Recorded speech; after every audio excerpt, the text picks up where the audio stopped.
Amanda के लिए कहा कि अमांडा ये सोचती है कि उसके माता पिता उसे नियंत्रित कर रहे हैं, उसकी स्वतंत्रता को क्या किया जा रहा है, छीना जा रहा है। आप भी अपनी लिस्ट बनाइए।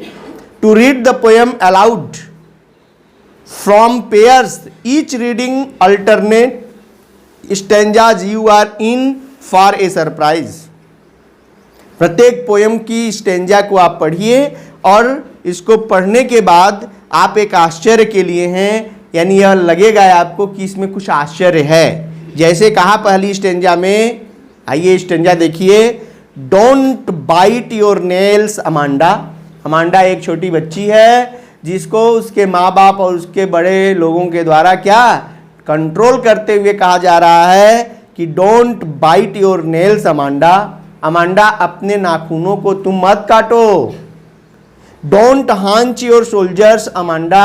अमांडा अपने कंधों को इस तरह से मत झुकाओ। कंधों को झुका कर रखना, कंधों को या नाखून को दांतों से काटना, इन सब के लिए उसके माँ बाप, उसके पेरेंट्स उसे मना करते हैं और कहते हैं stop that slouching and sit up straight, यानी कमर झुका करके बैठना बंद करो और सुस्त मत बैठो। कमर झुका कर बैठना मतलब क्या, सुस्त होना, पैर फैला लिए बैठ गए या झुक गए, तो इससे क्या होता है, ये आलस्य का प्रतीक है। These are the symbols of laziness, यानी ऐसा करने से क्या होता है, आलस्य आती है। इसलिए स्ट्रेट रहिए। स्ट्रेट रहेंगे तो क्या होगा, माइंड क्या होता है, एक्टिव रहता है। तो इन सब चीजों के लिए आपको मना किया जाता है तो आपको लगता है क्या कि आपको नियंत्रित किया जा रहा है। वैसे ही अमांडा को बार बार उसके माता पिता कहते हैं कि अपने नाखूनों को दांत से मत काटो अमांडा, अपने कंधों को झुकाकर या अपने कंधों को इधर उधर मत करो अमांडा, या अपने कमर को झुकाकर मत बैठो बल्कि सीधा बैठो Amanda. There is a languid emerald sea where the sole inhabitant is me, a mermaid drifting blissfully. Amanda अपने बड़ों के निर्देशों से स्वतंत्रता चाहती है और वह कहती है कि वह स्वयं भी एक जलपरी के रूप में कल्पना करती है और जो एक शांत हरे समुद्र में एकांत में रहती है, वह वहाँ अत्यधिक आनंदपूर्ण विचरण करती रहती है। अमांडा क्या विचार करती है, जब उसके माता पिता बार बार उसे कंट्रोल करते हैं तो अमांडा सोचती है कि मुझसे अच्छा तो वो जल परी है जो पानी में समुद्र में रहती है और वहाँ रहते हुए वो स्वतंत्र रहती है, उसको कोई कुछ करने से मना नहीं करता, उसकी जो इच्छा होती है वो कर लेती है। ऐसा कल्पना कर रही है कौन, अमांडा। यानी अमांडा सोचती है कि काश मैं जल परी ही होती तो मुझे कम से कम मम्मी पापा का वो कंट्रोल न होता और कोई भी मेरी स्वतंत्रता में बाधा न डालता। नेक्स्ट है, did you finish your homework Amanda. फिर माता पिता ने क्या कहा कि अमांडा क्या तुमने अपना होमवर्क पूरा कर लिया है। Did you tidy your room Amanda. Amanda क्या तुमने अपने कमरों को ठीक ठाक कर लिया है। टाइडी, टाइडी माने सामान को सही करना। जैसे आप कमरे में जाते हैं, आपसे कोई मतलब नहीं है कि कौन सी सामान यहाँ पड़ी है वहाँ पड़ी है, किताब वहाँ पड़ी है, ग्लास वहाँ पड़ा है, कोई भी सामान कहीं भी खड़ी पड़ी है, तो पहली प्राथमिकता क्या होनी चाहिए, ये बच्चों का दायित्व है परिवार में कि बच्चे यदि कोई सामान देखते हैं तो उसको उचित जगह पर रखें। क्योंकि होता है ना, कोई सामान कोई उठाया कहीं रख दिया, लेकिन यदि आपकी नज़र पड़े, ये सबके अंदर एक स्वभाव होना चाहिए कि आप जैसे आप कक्षा में बैठते हैं, कक्षा में भी आपको ये सब बातों का ध्यान देना चाहिए कि कोई भी चीज़ अव्यवस्थित है, जाओ देखो बेंच एक ठो इधर एक ठो बेंच इधर, एक सिस्टम में रहना चाहिए। यदि कक्षा में हर बच्चे यदि इन बातों पर ध्यान दें तो क्या होता है कि सब टाइडी अप होगा। टाइडी अप माने ठीक ठाक व्यवस्थित, कोई भी सामान व्यवस्थित होनी चाहिए। किताब जैसे आप पढ़ते हैं, पढ़ के फेंक दिए, पढ़ी है एक तरफ, मम्मी जाएंगी तो उसको सब संभाल के रखेंगी, ये ठीक नहीं है। अपनी कापी किताब को टाइडी अप रखने के लिए, व्यवस्थित रखने के लिए आपको अपना समय सेट करना चाहिए। भाई ठीक है, आप पढ़ रहे हैं तब तक इधर उधर है, उठे तो उसको एक जगह रख दीजिए, क्योंकि बिखरी हुई पुस्तकें दिमाग में बिखरे हुए सेंटेंस की तरह होंगी। जब तक उनको व्यवस्थित नहीं रखेंगे तो दिमाग में चीजें व्यवस्थित नहीं होंगी। मामला यही है, आप पढ़ते कम नहीं है, बस गलती कहाँ है पता है, पढ़े बहुत, उसको व्यवस्थित करके रखा ही नहीं। किताबें तो बहुत पढ़ा, लेकिन उन किताबों को क्या किया, कभी कोई उस अलमारी में, कोई उस अलमारी में, कोई उस अलमारी में पड़ी हुई है, उसको व्यवस्थित नहीं रखा। वैसे ही पढ़ा बहुत, उनको दिमाग में आपने क्या व्यवस्थित नहीं रखा है, इसीलिए वो क्या है, आधा इधर आधा उधर, आधा इधर आधा उधर। उनको सेट करिए, उनको एक सीक्वेंस में करिए। जैसे मैं पढ़ाते समय किसी भी कार्य को या किसी भी चैप्टर को व्यवस्थित पढ़ाता हूँ। ये चैप्टर पढ़ा, इस चैप्टर का पूरा काम पूरा हुआ, नेक्स्ट चैप्टर, नेक्स्ट चैप्टर का सारा काम पूरा हुआ, नेक्स्ट चैप्टर। नहीं, पहले मैं सारे चैप्टर पढ़ा देता, फिर उसके बाद सारे के 60 क्वेश्चन लिखाता, फिर सारे के लॉन्ग क्वेश्चन लिखाता, सारे चैप्टर्स के फिर जो है वो क्या कहते हैं MCQs वगैरह करवाए जाते, सब अव्यवस्थित हो जाता। होता कि नहीं होता? सुव्यवस्थित करने के लिए जरूरी है कि हम एक चैप्टर कंप्लीट करते हैं तो उससे रिलेटेड सारी चीजें कंप्लीट हो रही हैं। वैसे ही आपका दिमाग में व्यवस्थित करना यह है कि एक चैप्टर पढ़ा तो एक चैप्टर की सारी चीजों को आपको दिमाग में सेट कर लेना है। गलती कहां करते हैं कि आप कोई भी चीज लिख पढ़ लेते हैं, उसको रखे रहते हैं, पर एग्जाम आएगा तो पढ़ेंगे, तो आपकी तैयारी क्या हो गई, अवरुद्ध, बाधित है। इसीलिए गलतियां हो जाती हैं। अब एग्जाम हो गया, ये वाला क्वेश्चन इतना सरल सरल क्वेश्चन है, इतने इजी इजी क्वेश्चन, और आप कर नहीं पाए। कारण क्या था कि वो व्यवस्थित नहीं था। हालांकि एक बार से सीख आ जानी चाहिए, अगली बार की एग्जाम में ये गलती आई। इसीलिए एग्जाम से हमें सीख लेनी चाहिए, क्या कि जो गलती अभी हुई आगे वो ना हो। ठीक है, तो फिर कहा उसने, यानी अमांडा के जो पेरेंट्स हैं वो कहते हैं, did you finish your homework Amanda? Amanda, क्या तुमने अपना होमवर्क पूरा कर लिया है? Did you tidy your room Amanda? Amanda, क्या तुमने अपने कमरे को व्यवस्थित कर लिया है? I thought I told you to clean your shoes. मैं सोचता हूँ या मैंने सोचा कि तुम अपने जूते साफ कर ली होगी। व्यवस्थित करने को ये कहा गया है, तुम अपने जूते भी व्यवस्थित कर ली होगी अमांडा। ऐसा मुझे लगता है कि तुम अपने जूते भी व्यवस्थित करके साफ कर ली होगी। फिर कह रही है Amanda, I am N orphan roaming the street. तो अमांडा फिर सोचती है क्या कि फिर से वही कंट्रोल, काश मैं ऑर्फन होती।